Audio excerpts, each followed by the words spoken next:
It's time for the big one. Which is the best VR headset in the world that you should buy for flight simulation? And yes, I am in the Crystal Light. It's not that, by the way, although to be fair, I do feel this is probably the best headset for 90% of you out there. But if you really want the very, very best VR headset, which is it? The Somnium VR1 or the Varjo XR4? Well, stick around, stay tuned after a quick word from VR Wave. We're back with VR Wave, which offer a wide selection of custom-made prescription lens inserts. And I would highly recommend, whether you wear glasses or not, to get yourself a pair. They offer blue light filters which help combat motion sickness and insomnia. They're really high quality and their customer service is actually some of the best I've ever seen, and that is why they're back as a sponsor on the channel. I have a very nice 5% discount code in the description below. They include lens inserts for the Pimax Crystal and the Quest 3, among others. Go check them out. But now it's time to get into today's video. So welcome back to the channel, folks, and again, thank you for being here. It really means a lot. It's been one hell of a year on the channel. So let's go straight into this. I'm not going to go too technical or too deep into this because I've done so many videos about both headsets, in-depth videos, and if I remember, I will link them in the description below. So let's start off with image quality.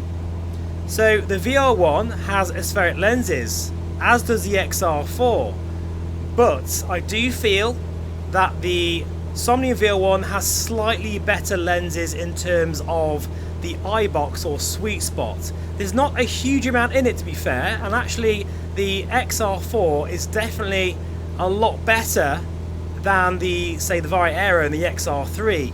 It's definitely a wider sweet spot, but it's not quite as good as the VR1.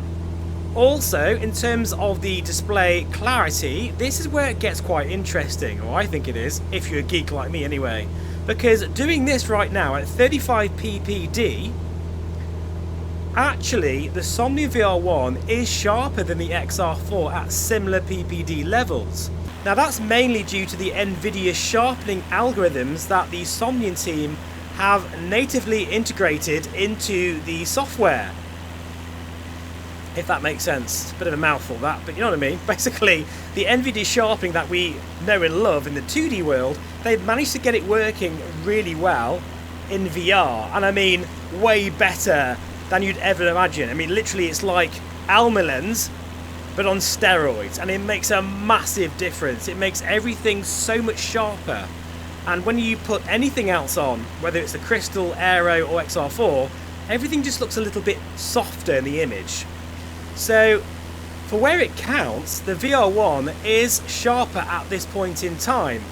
However, as you know, VR technology is moving very fast, and if you do have an application with dynamic foveated rendering, like DCS World, maybe even MSFS 2024, who knows, then things change quite a bit, because the Varjo XR4 has a maximum PPD of 55 pixels per degree, and human eye resolution is sort of considered to be 60 ppd, which, well, I'll link a video of me using 55 ppd in DCS World, and I was so shocked. And these days it takes a lot more for me to be excited and shocked, because I've seen it all in VR. Let's be honest, I've tried everything, but the XR4 totally blew me away. It was literally like looking at DCS World with my own eyes. So in terms of image quality, the XR4 does beat the VR1 by quite a lot because of the pure raw PPD values. But in the real world, or virtual world should we say, when we're using applications like this, where, you know, MSFS 2020 doesn't actually have dynamic foveated rendering support, natively anyway, you don't really benefit from it because you can't run that high PPD. So in some ways the Varjo XR4 is better future-proof because things will be going that way.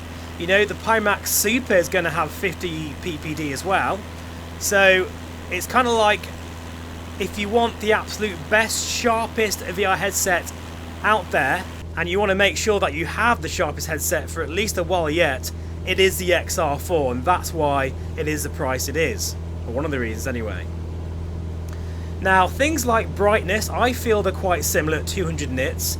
The VR1 is a little bit brighter, although it has a QLED panel, so I actually feel that the colours are better in the VR1 than they are in the XR4. However, I'm going to say this a lot, guys, the XR4 at the time of this recording has amazing black levels, like OLED black levels. It's quite incredible what they've done with that mini LED display. At night time it is pitch black and there is a bit of blooming, but it's really not an issue for me, and I'm so impressed with that. So overall, in terms of the winner, really the XR4 takes the honours overall with the higher PPD level, and also with the black levels as well.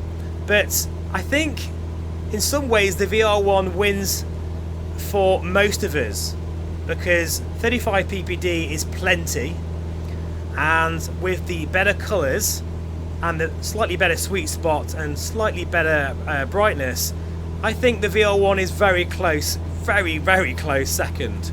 And probably those aspects I've just mentioned are probably more important to you than just raw, pure sharpness, which can only be utilised anyway with dynamic foveated rendering. Now, in terms of field of view, this is an interesting one, right? And this, I'm not going to, well, I could say the numbers.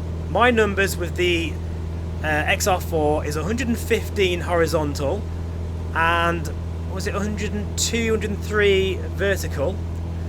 The VR1 is 122 degrees horizontal, but it's squashed down a bit on the vertical side. It's about 96 degrees. The thing is though, it's more than the sum of its parts, because the XR4 has a massive, like, oval style field of view, which in some ways makes it feel as big as the VR1, if not bigger.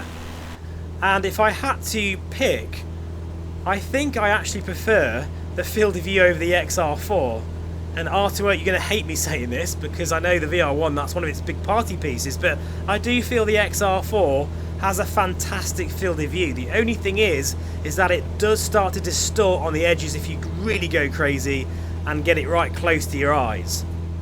So the next thing, let's talk about comfort. I'm glad to say that it is a lot better than it used to be, with the more reinforced hinges and with Studio Form balancer kit on the back with a Apache strap.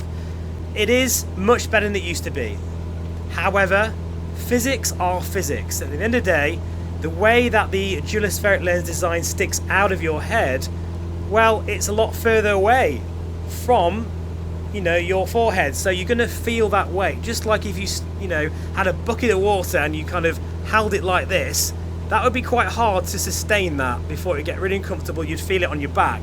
But if you held the bucket of water close to your chest, then it would feel more comfortable. And that's the same with VR headsets. At the end of the day, it is a lot heavier. In the VR1's defense, it does have many different versions. You can have just the VR headset, you can have eye tracking, hand tracking, mixed reality pass-through. If you go for the bad boy edition, which really is the one I'm comparing the XR4 to, then it is definitely more front heavy, but they are different versions out there. And if you go for the Titan version, which, does that only have eye tracking? I can't remember, but the other versions without all those big sensors make a big difference to comfort, so that's worth noting. In terms of the XR4, not only is it more comfortable than the VR1, it's actually one of the most comfortable headsets I've ever put on my head. It really is. It's astonishingly good. I don't know how they've done it. I absolutely have no idea how they've made it so comfortable. All I do is put a 100-gram Studio Form balancer kit on the back, and I've actually worn that for 4 hours straight. No problems at all. Keep in mind though that I am flying sat down, and I do have the headset reasonably loose on my head. I don't have it really tight on my head.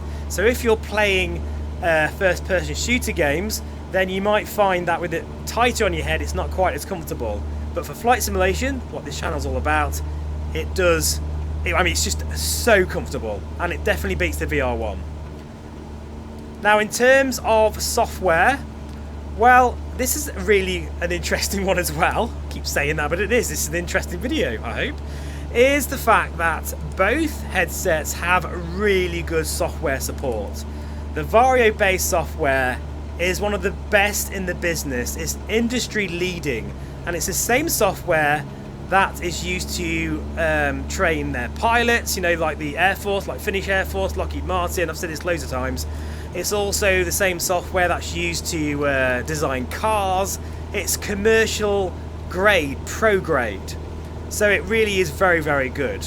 Now with the VR1, the software is also rock solid, and I haven't had any issues with it at all. If anything, the software of the Somnium VR1 is better for two reasons. One, because it is just that bit more reliable, because the XR4 is a bit finicky, and there are times when I've had issues with tracking or I've had to restart the headset. That's more the headset than the actual Varjo based software, but it is something to consider. With the VR1, you switch it on and every single time it works without any issues for me. And that was the prototype that I had for a few months, so very impressive. Not only that, you get a lot more customization options. The VR1, you can change everything about the software. I'm not going to go into it in this video, but basically you can change the field of view, you can change the eye relief in software. Not quite sure how that works, but it is there. You can mask your own sort of mixed reality pass-through using the hand tracking. There's so many amazing features of the VR1 that it absolutely just takes the honours when it comes to just having all of the control you possibly could wish for in a VR headset. In terms of build quality, well, as you'd expect with the kind of prices we're talking about, they are the absolute premium feeling VR headsets out there. They really are. And if anything, I feel like the VR1 would probably survive a drop. Not that I recommend it. Whether the XR4 just feels a little bit more like a delicate instrument. If you did drop it, it might break. But, you know, they're both just exquisite, like professional grade pieces of hardware. Just don't drop them, just look after them, put them in the box, have a special case for them. Talking of the case, the Somnium VR1 comes with its own hard case, and it's all padded and looks fantastic. That is a very nice touch, and it's those little details that make the whole experience feel a lot more premium, just more of an enjoyable experience, knowing that you've got somewhere you can put the headset and it's safe in there. I really do like that. It's something that the team didn't need to do, but they did, and I really respect that. Whether with the XR4, it just comes in a cardboard box, which it's nicely packaged, don't get me wrong, but it doesn't, again, feel as good as the VR1 when you take it out of that beautiful case.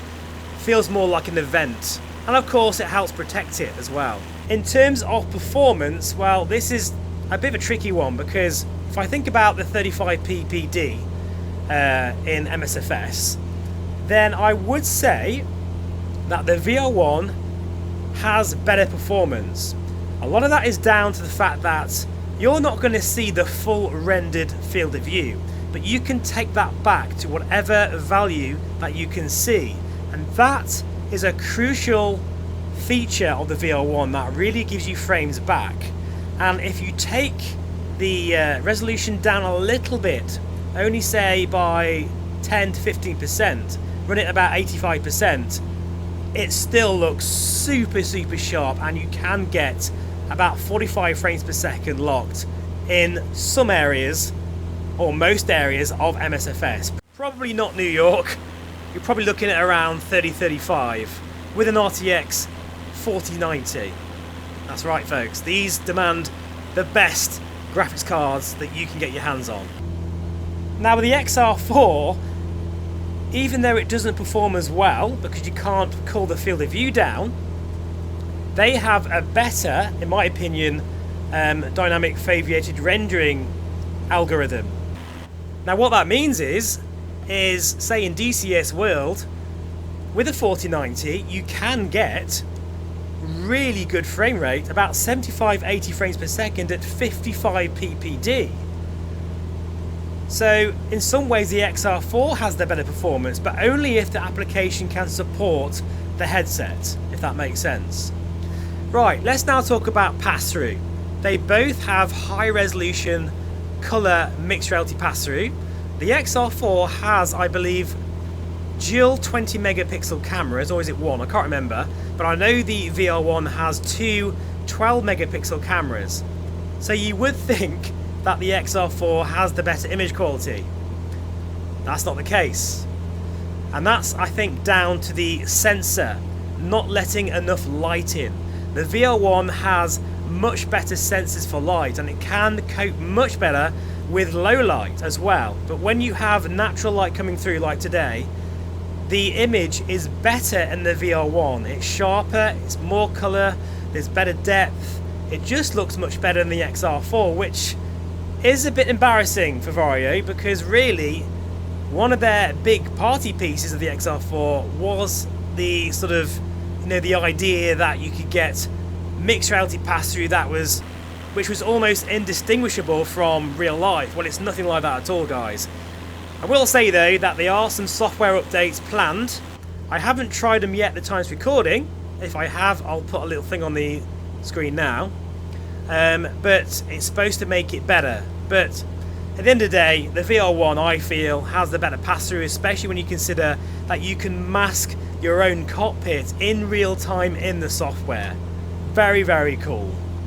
Now, something that is a big deal for me, and that is integrated audio.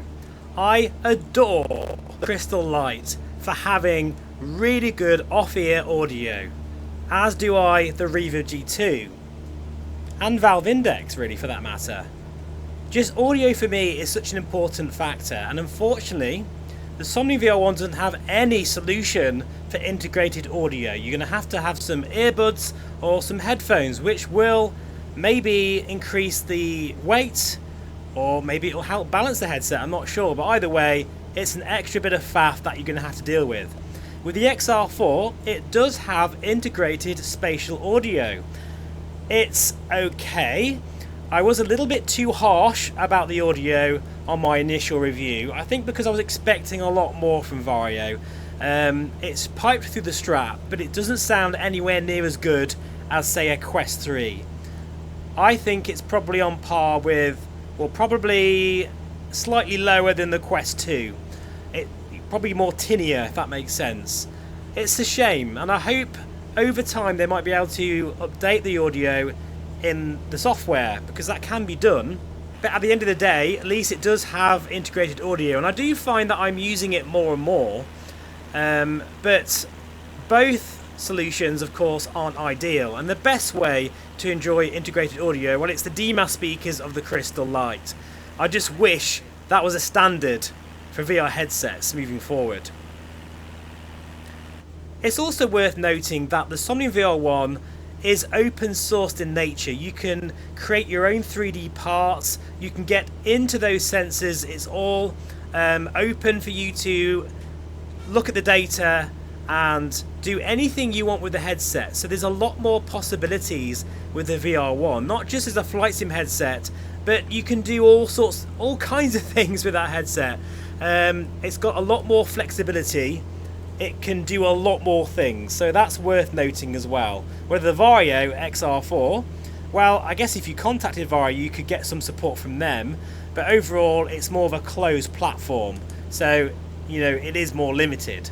Now I could keep going on about different things such as the warping profile, which if anything again is probably better in the VR1.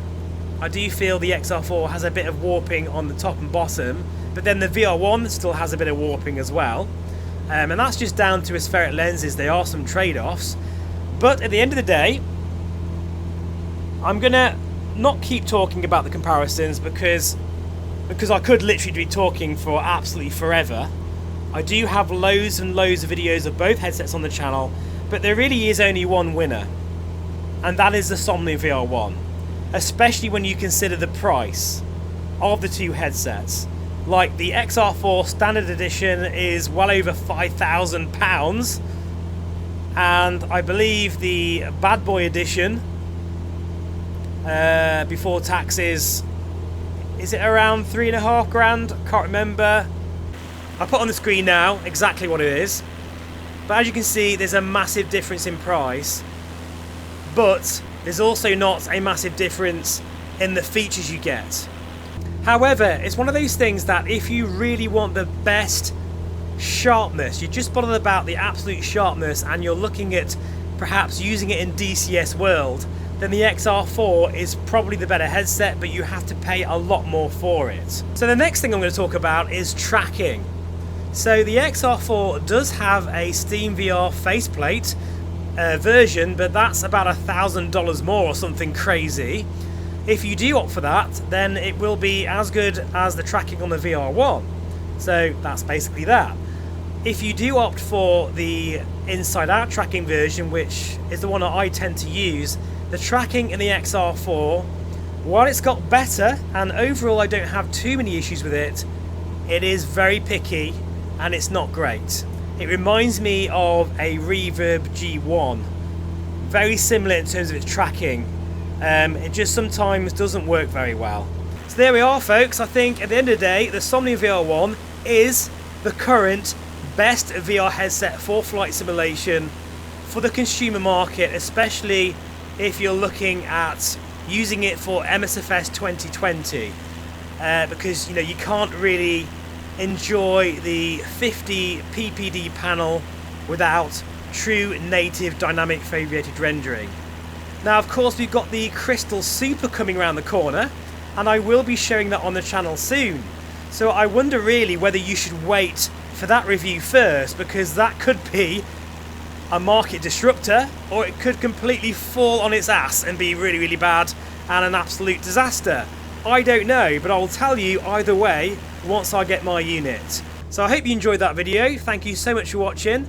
It was a very complex one to make, and I've tried to make it pretty brief, but also cover the major points. If you want to know more information about both headsets, I have a full in-depth review and many of the videos of both headsets. I'll have a link in the notes below. Take care, folks. I'll see you again very soon. Bye bye for now.